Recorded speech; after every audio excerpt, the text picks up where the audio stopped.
Hi friends, welcome to our channel commodities by Dhan. दोस्तों, ज्यादातर लोग पूरी जिंदगी सिर्फ एक चार्ट देखने में लगा देते हैं, जबकि मार्केट्स आइसोलेशन में मूव नहीं करती है। अगर हम निफ्टी की बात करें तो वो सिर्फ अपनी 50 कंपनियों पर डिपेंडेंट नहीं है। फॉर एग्जांपल, निफ्टी में हाइपोथेटिकली हम रिलायंस की बात करें तो वो ऑयल पे डिपेंडेंट है। अडानी एंटरप्राइजेस की बात करें तो वो मेटल्स पे डिपेंडेंट है। हिंडाल्को की बात करें, वेदांता की बात करें, ब्रिटानिया की बात कर लेते हैं, HUL की बात कर लेते हैं, ITC की बात कर लेते हैं, ये सारे एग्रीकल्चर कमोडिटीज पे डिपेंडेंट है। और एग्रीकल्चर कमोडिटीज खुद इटसेल्फ क्रूड ऑयल पे डिपेंडेंट है, क्योंकि एग्रीकल्चर की प्रोडक्शन में भी ऑयल यूज होता है। अपार्ट फ्रॉम दिस, अगर आप NBFCs की बात करें, लेट अस से मन्नापुरम की बात करें, मुथूट फाइनेंस की बात करें, ये गोल्ड पे डिपेंडेंट है। तो पॉइंट ये है कि कोई भी प्रोडक्ट, स्पेशली कमोडिटीज, वो आइसोलेशन में ट्रेड नहीं होती हैं। अगर आप सिर्फ एक प्रोडक्ट का चार्ट देखकर एज्यूम कर रहे हैं कि आप जिंदगी भर प्रॉफिटेबल होंगे, दोस्तों बहुत बार आप गलत हो सकते हैं।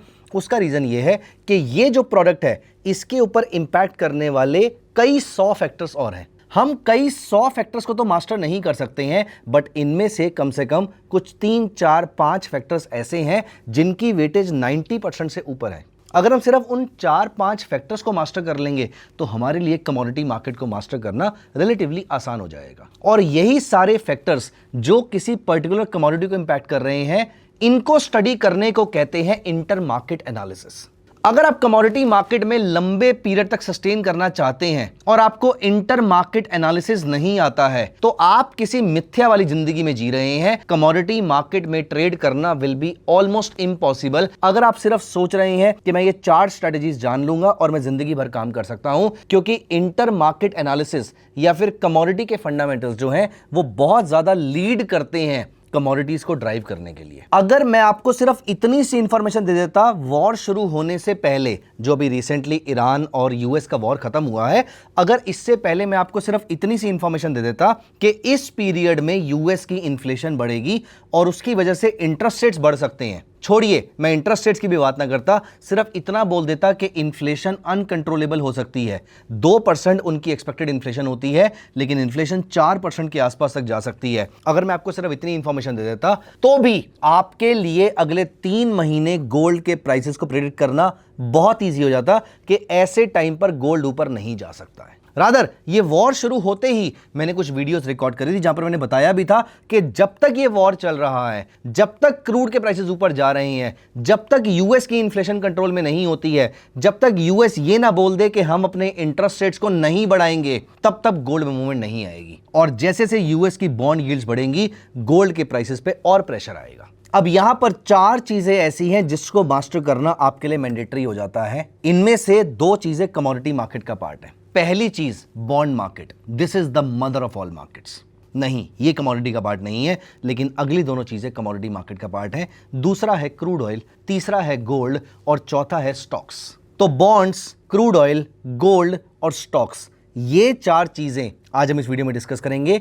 कौन से एनवायरनमेंट में कौन से प्रोडक्ट बढ़ते हैं और कौन सा प्रोडक्ट परफॉर्म नहीं करता है। आइए एक एक करके सारे केसेस लेते हैं और समझने की कोशिश करते हैं कि कैसे एनवायरनमेंट में कौन से प्रोडक्ट को बाय करना होता है और कौन से वाले को डेफिनेटली नहीं करना होता। दोस्तों, सबसे पहला एनवायरनमेंट होता है risk on environment. Risk on environment होता है जब मार्केट में एक्सपेंशन चल रहा होता है। अब अगर रिस्क ऑन एनवायरनमेंट चल रहा है, इसका मतलब दुनिया रिस्क लेने में इंटरेस्टेड है। गोल्ड सेफ हेवन एसेट है, रिस्क एसेट नहीं है। तो ऐसे टाइम पर 2 प्रोडक्ट्स ऐसे हैं जो आपके रडार पे होने चाहिए। पहला स्टॉक्स, दूसरा क्रूड ऑयल, क्योंकि क्रूड भी रिस्क ऑन प्रोडक्ट है। दोस्तों, हर मार्केट साइकिल में कोई ना कोई 1, 2 या 3 कमोडिटीज ऐसी होंगी जिनको खास बेनिफिट हो रहा होगा। जैसे कमोडिटीज जनरली सेफ एसेट्स मानी जाती हैं, लेकिन रिस्क ऑन एनवायरनमेंट में आपके कॉपर के प्राइसेस बढ़ेंगे, आपके क्रूड ऑयल के प्राइसेस बढ़ेंगे, आपके सारे मेटल्स के प्राइसेस बढ़ेंगे, आपके स्टॉक्स के प्राइसेस बढ़ेंगे, लेकिन आपके गोल्ड के प्राइसेस नहीं बढ़ेंगे।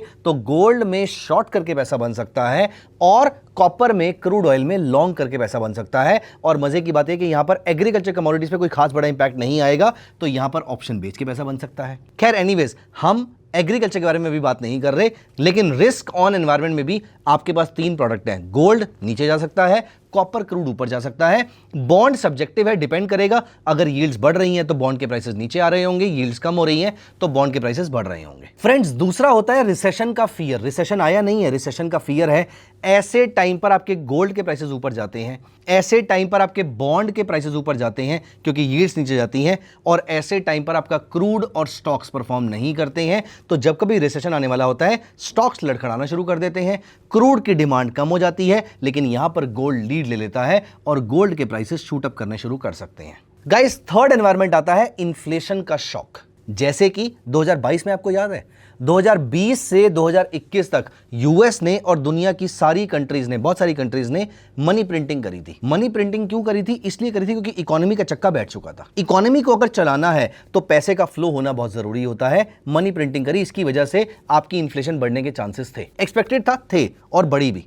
लेकिन what came out of syllabus for US was Russia Ukraine war. अब इसकी वजह से आपके क्रूड के प्राइसेस शूट अप कर गए, निकल, जिंक, एल्यूमिनियम, कॉपर के प्राइसेस शूट अप कर गए, नेचुरल गैस के प्राइसेस शूट अप कर गए, क्योंकि रशिया और यूक्रेन वाली बेल्ट से ये सारी कमोडिटीज निकलती हैं और ये पूरी सप्लाई चेन यहां पर ब्रेक हो जाती है, जिसकी वजह से इन सबके प्राइसेस बढ़ गए थे। तो एक तरफ डिमांड साइड इन्फ्लेशन बढ़ गई, एक तरफ सप्लाई साइड इन्फ्लेशन बढ़ गई, दोनों ने मिलकर क्रिएट किए multi causal inflation. Inflation multifold shoot up हो गई और इसीलिए वहां पे क्रूड के प्राइसेस मल्टीफोल्ड बढ़ गए। $140 से ऊपर क्रूड के प्राइसेस चले गए थे। तो कभी भी इन्फ्लेशन फियर होगा, सबसे पहला बेनिफिशियरी यहां पर होगा क्रूड ऑयल। सेकंड नंबर पे होगा, आप याद रखिएगा, अगर वॉर वाला सिचुएशन नहीं है, अगर बॉन्ड यील्ड्स यहां पर नहीं बढ़ रही हैं, तो कभी भी अगर क्रूड ऑयल बढ़ेगा, this will be accompanied with the increase in the prices of gold. ये 100% नहीं होगा, ये तब 100% होगा अगर बॉन्ड यील्ड्स नहीं बढ़ रही। इस बार वॉर के टाइम पे बॉन्ड यील्ड्स बढ़ रही थी, इसलिए गोल्ड ने परफॉर्म नहीं किया। लेकिन अगर हम बॉन्ड यील्ड्स को पिक्चर से साइड निकाल देते हैं, तो यहां पर क्रूड के साथ साथ गोल्ड का बढ़ना भी तय था। लेकिन क्योंकि यूएस की बॉन्ड यील्ड्स बढ़नी शुरू हो गई, क्योंकि यूएस की इन्फ्लेशन बढ़ रही थी, इस वजह से गोल्ड ने यहां पर परफॉर्म नहीं किया। जैसे ही यहां पर बॉन्ड यील्ड्स बढ़ने का खतरा कम हो जाएगा, गोल्ड के प्राइसेस में यहां पर आपको रिकवरी देखने को मिल सकती है। मैं यहां पर कोई रिकमेंडेशन नहीं दे रहा, मैं आपको सिर्फ एजुकेशनल पॉइंट ऑफ व्यू से बता रहा हूं कि आप कैसे ये पूरी चीज का एनालिसिस कर सकते हैं। तो अगर रिसेशन बढ़ता है तो स्टॉक्स नहीं बढ़ेंगे, क्रूड नहीं बढ़ेगा, गोल्ड बढ़ेगा, बॉन्ड्स बढ़ेंगे। और अगर यहां पर इन्फ्लेशन बढ़ती है तो क्रूड मल्टीफोल्ड बढ़ेगा, गोल्ड बढ़ेगा, स्टॉक्स स्ट्रगल करेंगे और बॉन्ड की भी यील्ड्स बढ़ सकती है, तो बॉन्ड के प्राइसेस नीचे आ जाएंगे। गाइस, लास्ट यहां पर होता है सेंट्रल बैंक्स की ईजिंग। ये सबसे आसान सिचुएशन है। कभी भी सारे सेंट्रल बैंक, कौन कौन सेंट्रल बैंक? 5 सेंट्रल बैंक, और इन पांचों के नाम आप कमेंट सेक्शन में लिखेंगे। मैं आपको कंट्री का नाम बता रहा हूं, आप सेंट्रल बैंक के नाम कमेंट्स में जल्दी से लिख दीजिए। पहला यूएस, जल्दी बताइए, यूएस के सेंट्रल बैंक का नाम क्या है? सेकंड यूरोप या फिर यूरोजोन के सेंट्रल बैंक का नाम बताइए। थर्ड यूके सेंट्रल बैंक का नाम बताइए। चौथा जापान और पांचवा चाइना। इन पांचों के सेंट्रल बैंक के नाम आप वीडियो को पॉज करके अभी के अभी लिख दीजिए। अगर ये सेंट्रल बैंक्स, मैं आपको 30 सेकंड्स के बाद इनके नाम बताने वाला हूं आपके आंसर चेक करने के लिए। सेंट्रल बैंक्स कभी भी ईजिंग करते हैं, मतलब पैसे का फ्लो बढ़ता है, और अगर मार्केट में पैसे का फ्लो बढ़ता है तो सब चीजों के प्राइसेस ऊपर जाते हैं। सब चीजों के प्राइसेस मतलब आपके स्टॉक्स परफॉर्म करेंगे, क्योंकि कंपनीज को सस्ते में लोन मिलना शुरू हो जाएगा, यील्ड्स कम हो जाएंगी तो बॉन्ड के प्राइसेस बढ़ जाएंगे, गोल्ड के प्राइसेस बढ़ जाएंगे। क्रूड का श्योर नहीं है,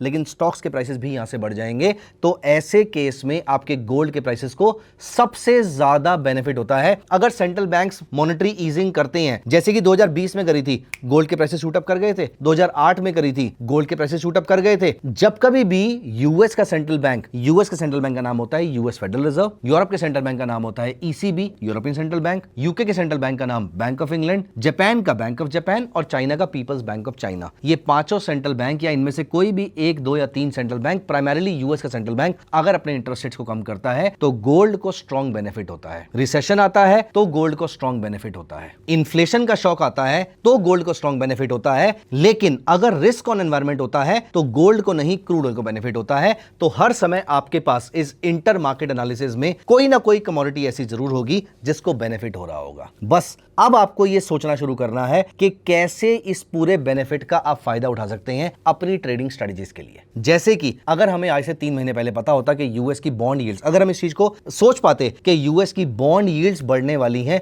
तो गोल्ड में बेचने की अच्छी अपॉर्चुनिटी मिल जाती है आपको। मिडिल ईस्ट में जहां पर वॉर शुरू होगा वहां पर क्रूड के प्राइसेस बढ़ना तय है। किसी भी चीज की सप्लाई रुकेगी वहां पर उस कमोडिटी के प्राइसेस बढ़ना तय है। For example, straight of Hormuz में 12% एल्यूमिनियम क्रॉस करता है। अगर उसकी सप्लाई रुक गई तो एल्यूमिनियम के प्राइसेस शूट अप कर जाएंगे, और वही पिछले 2 से 3 महीने के अंदर हुआ। This entire story is called inter market analysis. आप सिंपल न्यूज पढ़ के इंटर मार्केट एनालिसिस कर सकते हैं। मजे की बात यह है कि आपको रोज करने की जरूरत भी नहीं है। आप सिंपल धन के स्कैनएक्स टर्मिनल पे आ जाइए, यहां पर इनसाइट्स पे जाइए, इवेंट्स कैलेंडर पे जाइए और यहां पर आपको सारी की सारी इंफॉर्मेशन देखने को मिल जाएगी जो इकोनॉमिक पैरामीटर्स की है। सिर्फ आपने इसको रोज पढ़ना है, 5 मिनट लगा लीजिए, यहां से आपको पूरा इंटर मार्केट एनालिसिस आ जाएगा। अगर इस पूरे इंटर मार्केट एनालिसिस में कहीं पर भी आपके माइंड में कोई डाउट है, कुछ क्वेश्चंस हैं, तो कमेंट्स में लिख दीजिए। I will be very happy answering all these questions. दोस्तों, ये बहुत ही इंटरेस्टिंग टॉपिक है, बहुत ही इंपॉर्टेंट टॉपिक है। इस चीज पे मास्टर करना आपकी चॉइस नहीं है, आपको करना ही पड़ेगा अगर आप लॉन्ग टर्म में कमोडिटी मार्केट को ट्रेड करना चाहते हैं, मास्टर करना चाहते हैं। कोई भी क्वेश्चन है कमेंट्स में लिखिएगा। आई will be very happy answering all of them.